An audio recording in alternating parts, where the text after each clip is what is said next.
interested in the quality of life. Part of that, of course, is the level of income. Can people feed themselves? Can they afford health care? Can they afford basic amenities? But we know that there's more to life than bread alone. We know that material possessions aren't everything. We know that simple measures like the income per person only give us a rough reflection of the overall level of well-being of an individual or a nation.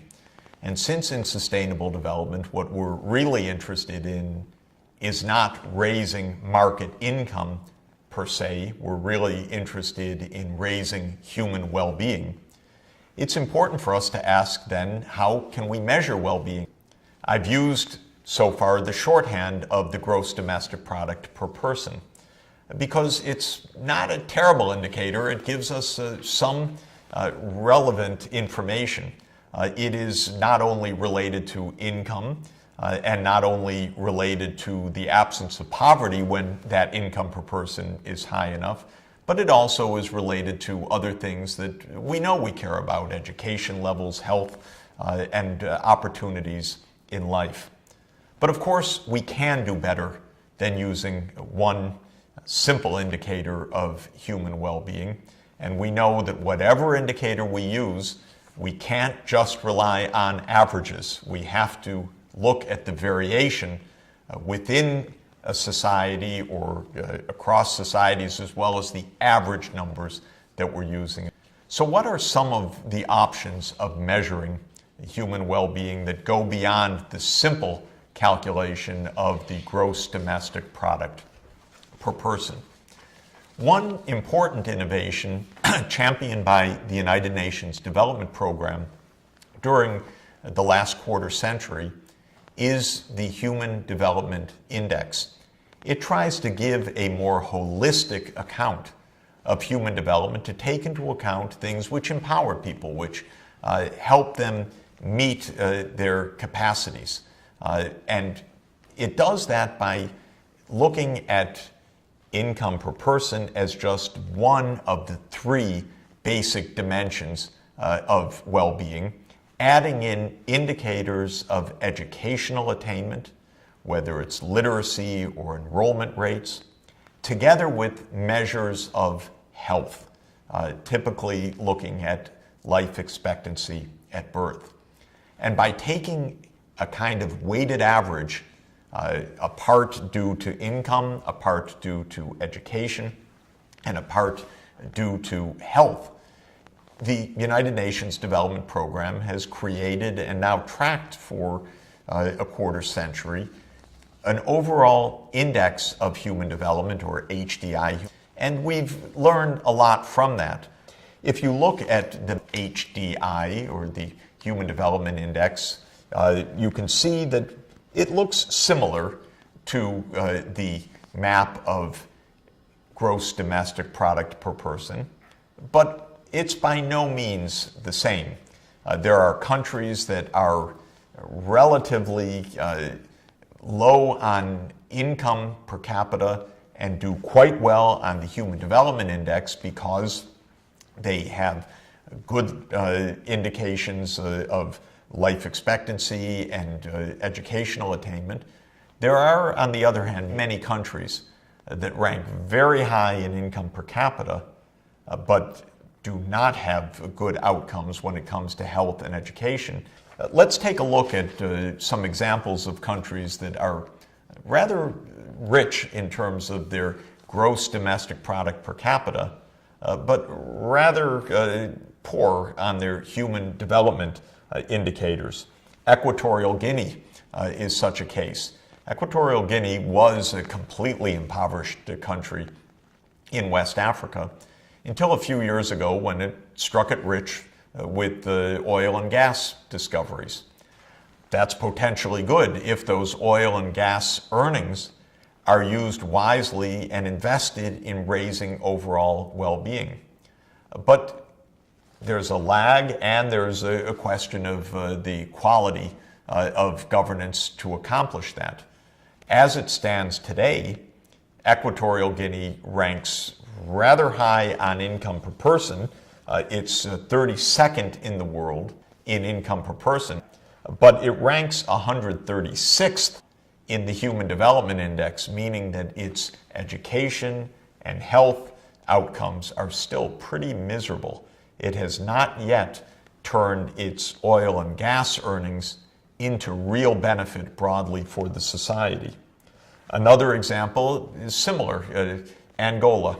Angola is a country in southwest Africa, also a major hydrocarbons economy, also with the opportunity to take those earnings of oil and gas and convert them into broad-based improvements of living conditions.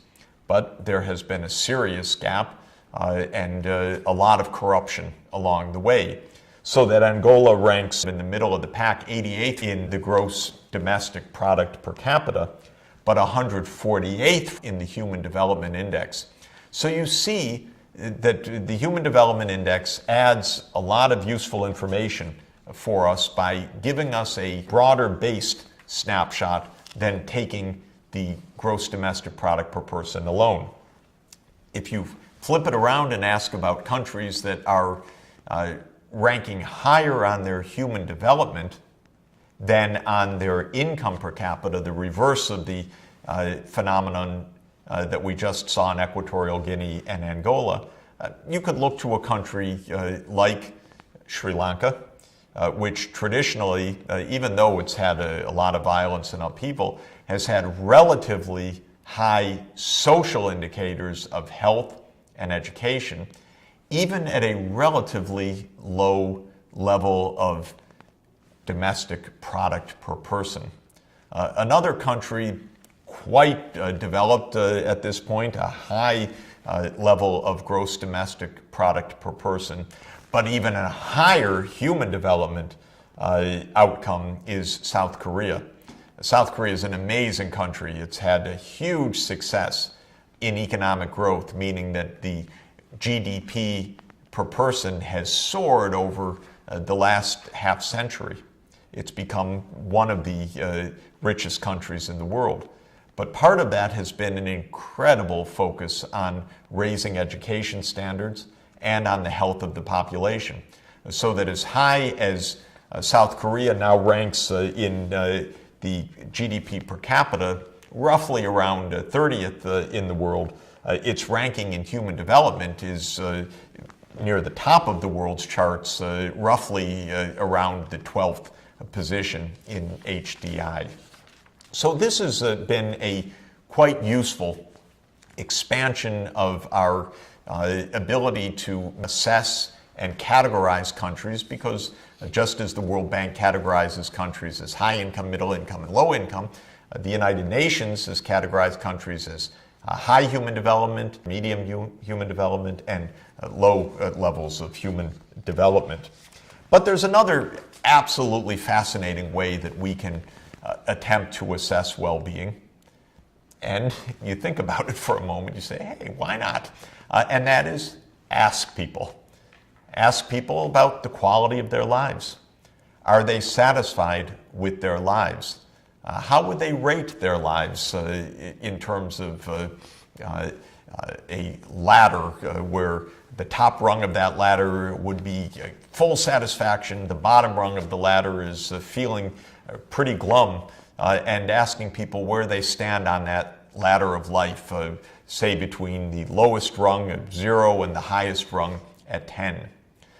In recent years, there has been a huge, absolutely fascinating effort to assess well-being in that straightforward way, asking people, are you happy, in essence?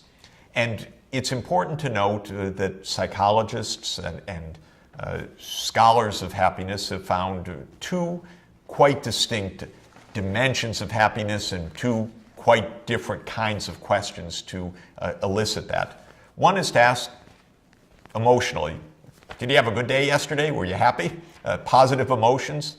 And that's sometimes called emotional or affective happiness. And the other is to ask people a quite different kind of question. How do you evaluate your life? Are you satisfied with your life? Where would you put yourself on the ladder of life. That's called evaluative happiness. You're evaluating life. And that's the kind that I think we should look at to try to understand where countries and individuals feel they are in the path of broader economic development. We have a map. We can look at the distribution of reported happiness in that evaluative sense, in the sense of life satisfaction around the world. One thing you do notice, richer countries tend to be happier, but that's not all there is to happiness. There are countries that are middle-income countries close to the top of the charts. There are richer countries at the top of the league in GDP per capita, but not so happy. And we learn a lot from this. Looking at this, I'm happy to say that the Americas, that's my part of the world, that's a pretty happy part of the world. You can see it in the maps. Western Europe, Australia, New Zealand rank very high on happiness. Some of the poorer regions, perhaps not surprisingly, rank much lower. What do we learn when we study the differences of happiness in this evaluation sense around the world? We find out that income per person, or GDP per capita, matters, but it doesn't matter all that much. We have to keep focused that it's just one aspect of happiness. A second major reason for happiness or unhappiness is the quality of what we call social capital, social connections. Do people have good networks of friends and colleagues? Do they trust others in their community? Do they trust their government to be honest, or is their government corrupt? That's a huge determinant of whether people report their lives to be of high satisfaction or not. Their own health, physical health and mental health, of course, plays a very important role. And what I find absolutely fascinating and important, a theme that I want us to reflect on as we think about sustainable development, is that an individual's values, things that an individual holds to be important, are shown to be strongly related to whether that individual is happy or not. Interestingly, the people who report a very strong fixation on getting rich, on very materialistic values, turn out to be a bit more frustrated. They don't report as much satisfaction in life. People who report that generosity is very important to them, volunteering, giving, a sense of altruism, contributing to the community, are also values that are shown repeatedly in many studies to be related to a higher level of life satisfaction. This is quite important for us as we think about sustainable development. If we simply pursue income per capita, just raise that gross domestic product per capita no matter what, we're going to lose it on many counts. Societies will become highly unequal. The physical environment will come under great threat. But also people will not necessarily achieve the kind of happiness and life satisfaction that they want. If we take a more balanced and holistic approach, as sustainable development bids us to do, paying attention to higher income per person, but also focusing on healthy societies, social inclusion, honest government, networks of social support, and if we promote values of generosity, of compassion, of volunteerism, rather than values of strong materialism, of just trying to get rich, that also can help people to become happy. In the end, our goal is satisfaction with life. It is human well-being. We need to take a rich and varied perspective. Fortunately, we have more and more tools to be able to measure, assess, and ultimately to help to promote improvements of human well-being in this deeper and more inclusive sense.